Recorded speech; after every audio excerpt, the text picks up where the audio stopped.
Is the big bull back?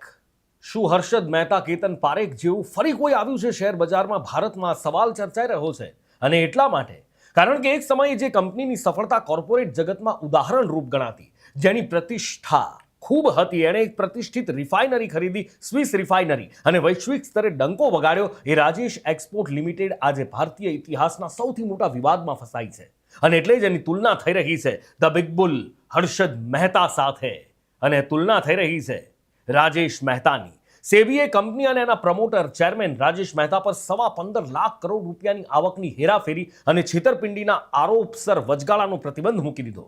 આ આંકડો એટલો મોટો છે કે કેટલાય નાના દેશોના જીડીપી કરતાં પણ આ આંકડો ખૂબ વધારે છે. આ વિવાદની શરૂઆત કેવી રીતે થઈ એની વાત કરું. 11 માર્ચ 2024ના દિવસે સેબીને મળેલ કેટલાક શેર ધારકોની ફરિયાદ હતી, અને એમાં 2 વર્ષથી વધારે સમયથી બાકી રહેલ અસામાન્ય મોટા પ્રાપ્તિપત્રો એટલે કે ટ્રેડ રિસીવેબલ્સ પર સવાલ ઉઠ્યા. સેબીએ ઓક્ટોબર 2024માં તપાસ કરી, અધિકારીઓને તપાસ સોંપી, અને એ પછી ફોરેન્સિક ઓડિટરની નિમણૂક કરવામાં આવી. બેંકમાંથી પૈસા લઈ ભાગી જવું, આવું કૌભાંડ કરવું એ આ નહોતું, આ કંઈક અલગ હતું. એકાઉન્ટિંગ છેતરપિંડીનો આ કેસ હતો. કેવી રીતે રાજેશ મહેતા વર્ષો સુધી આ પોતાની સ્કેમને અથવા પોતાની સ્કીમને ચલાવતા રહ્યા એ જાણવું જરૂરી છે, અને ખૂબ આશ્ચર્યજનક પણ છે. રાજેશ એક્સપોર્ટ્સ મુખ્યત્વે સોનાના શુદ્ધિકરણનો અને ઘરેણાનો વેપાર કરે છે. આપણને બધાને ખબર છે કે સોનાના વ્યવસાયમાં માર્જિન બહુ નાનું હોય, 0.5 થી 1%, પણ ટર્નઓવર આ કંપનીનું નોંધપાત્ર રહ્યું છે. રાજેશ એક્સપોર્ટ્સ કંપનીએ એના દસ્તાવેજમાં વાર્ષિક વેચાણ 2.5 લાખ કરોડથી 3 લાખ કરોડ બતાવ્યું હતું. જો કે સેબીની તપાસમાં જાણવા મળ્યું કે આ કંપનીએ નાણાકીય વર્ષ 2021 થી નાણાકીય વર્ષ 2025 સુધીના 5 વર્ષ દરમિયાન એના નાણાકીય અહેવાલોમાં બહુ મોટી ગેરરીતિ કરી હતી. હવે એ સમજવું પણ જરૂરી છે કે આ 15 લાખ કરોડ એક પણ રોકડ નુકસાન નહોતું. હવે એ કેવી રીતે? છેલ્લા 5 વર્ષમાં નોંધાયેલા કુલ આવકના આશરે 99.8% આ કિંમત છે, જેને સેબીએ તપાસ કર્યા પછી છેતરપિંડી અને ગેરમાર્ગે દોરનાર જાહેર કર્યા. તપાસમાં જાણવા મળ્યું કે આંકડા ફક્ત કાગળ પર વધારેલા હતા. એટલે સહેલી ભાષામાં કહીએ તો છેલ્લા 5 વર્ષમાં કંપનીએ 15 લાખ કરોડથી વધુનું વેચાણ ફક્ત કાગળ પર બતાવ્યું હતું, વાસ્તવિક જીવનમાં કશું જ નહોતું. સેબી અને ફોરેન્સિક ઓડિટરે જે તપાસ કરી એમાં ખબર પડી કે રાજેશ એક્સપોર્ટ્સે આ ભ્રામક આંકડાઓ બનાવવા માટે 3 પદ્ધતિઓનો ઉપયોગ કર્યો હતો. રાજેશ એક્સપોર્ટ્સમાં ઘણી સહયોગી કંપનીઓ, વિદેશી કંપનીઓ હતી, જેમ કે સિંગાપુરમાં આરઈએલ સિંગાપુર, સ્વિટ્ઝરલેન્ડમાં વાલ્કેમ્બી રિફાઇનરી. કંપનીએ દાવો કર્યો હતો કે એના આખા વ્યવસાય અને આવક આ વિદેશી સંસ્થાઓથી ઊભી થઈ રહી છે. પણ સેબીએ જ્યારે તપાસ કરી તો આ વિદેશી કંપનીઓના એકાઉન્ટિંગ સિસ્ટમ, ઇનવોઇસ, બેંક વ્યવહારોની વિગત માંગી, ત્યારે કંપનીએ ડેટા આપવાનો સ્પષ્ટ ઇનકાર કરી દીધો, અને શંકાને પુષ્ટિ મળી કે કંઈક તો ખોટું થઈ રહ્યું છે, કંઈક તો અહીંયા એવું રંધાઈ રહ્યું છે જે નહોતું થવું જોઈતું.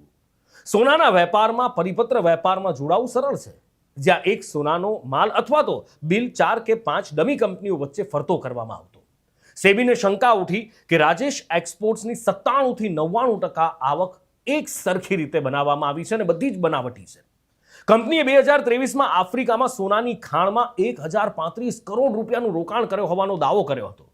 જ્યારે ઓડિટ કરવામાં આવ્યું ત્યારે આ રોકાણ રાજેશ એક્સપોર્ટ્સ અથવા એની કોઈ પણ પેટા કંપનીના ખાતામાં અસ્તિત્વમાં જ ન હોવાનું સામે આવ્યું, અને મોટો ઘટસ્ફોટ થયો, ખળભળાટ મચી ગયો. જ્યારે રાજેશ એક્સપોર્ટ્સ બજારમાં બેંક જેમ કે કેનરા બેંક છે અને એલઆઈસી જેવી મોટી સંસ્થાઓના રોકાણકારોને ખાતરી આપવા માટે બેલેન્સ શીટ અને મોટી આકર્ષક કિંમતો બતાવતી, અને કંપનીનો કાર્યકારી સ્કેલ બહુ જ મોટો બતાવતી હતી. પણ સેબીએ પોતાની પકડ બનાવી લીધી હતી. કંપનીના પ્રમોટર રાજેશ મહેતાને શેર બજારમાં ટ્રેડિંગ કરવાથી રોકી દીધા, અને એની અસર શેર બજાર પર ભયંકર જોવા મળી. જે વખતે હર્ષદ મહેતાનું સ્કેમ પકડાયું અને કાગા રોડ મચી ગઈ, એવી જ અત્યારે પણ ઊંધી સર્કિટ વાગી ગઈ, અને શેર બજારમાં અફરા તફરી મચી ગઈ હતી. રાજેશ મહેતા સામે કાર્યવાહી કરવા માટે કહેવામાં આવ્યું, અને 15 લાખ કરોડના આંકડા પર આંધળી સહી કરી હોવાની ખબર પડતા જ ખળભળાટ મચી ગયો. અને હવે કાર્યવાહી જ્યારે કરવામાં આવી રહી છે ત્યારે રાજેશ મહેતા કહી રહ્યા છે કે એ નિર્દોષ છે, એમને ખોટી રીતે ફસાવવામાં આવી રહ્યા છે. એમણે કહ્યું કે એક્સપોર્ટ્સ લિમિટેડે એની એક્સચેન્જ ફાઇલિંગમાં જ કહ્યું છે કે આ બધા જ આરોપો પાયાવિહોણા છે.